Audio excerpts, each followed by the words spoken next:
बेगुन cadre, पश्चिम बंगाल का भूतिया railway station. पश्चिम बंगाल के पुरुलिया जिले में स्थित बेगुन कॉडर रेलवे स्टेशन को लंबे समय तक भारत का सबसे भूतिया रेलवे स्टेशन माना जाता था।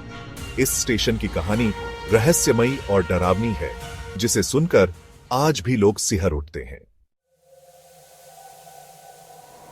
भूतिया घटनाओं की शुरुआत 1960 के दशक में इस स्टेशन को रामकृष्ण मिशन की एक अनुयायी संताल समुदाय की राजकुमारी लक्ष्मीबाई ने बनवाया था।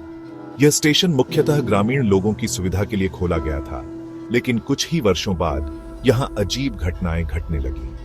कहा जाता है कि एक दिन रेलवे के एक स्टेशन मास्टर और उनके परिवार ने प्लेटफॉर्म पर एक सफेद साड़ी पहने महिला का भूत देखा। उन्होंने डर के कारण रेलवे अधिकारियों को इसकी सूचना दी, लेकिन कोई ठोस कार्रवाई नहीं हुई। कुछ दिनों बाद स्टेशन मास्टर और उनका परिवार अचानक स्टेशन छोड़कर कहीं चले गए। 42 सालों तक वीरान पड़ा स्टेशन। इस घटना के बाद 1967 में रेलवे ने स्टेशन को बंद कर दिया। ट्रेनें इस स्टेशन से गुजरती थीं, लेकिन कोई रुकता नहीं था। गांव वालों का मानना था कि स्टेशन पर भूतों का साया है। लोग शाम ढलते ही इस इलाके से दूर रहने लगे। रेलवे अधिकारियों और कर्मचारियों ने भी इस स्टेशन के बारे में डरावनी कहानियां सुनाई।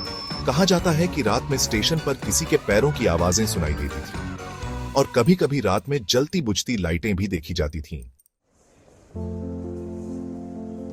2009 में दोबारा खुला स्टेशन।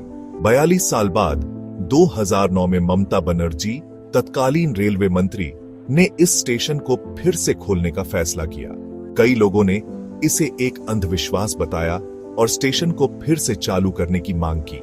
आज इस स्टेशन पर ट्रेनें रुकती हैं और रेलवे कर्मचारी भी वहां ड्यूटी करते हैं, लेकिन भूत की कहानियां अब भी स्थानीय लोगों के बीच चर्चा का विषय बनी हुई हैं। क्या सच में भूतिया है बेगुन कॉडर?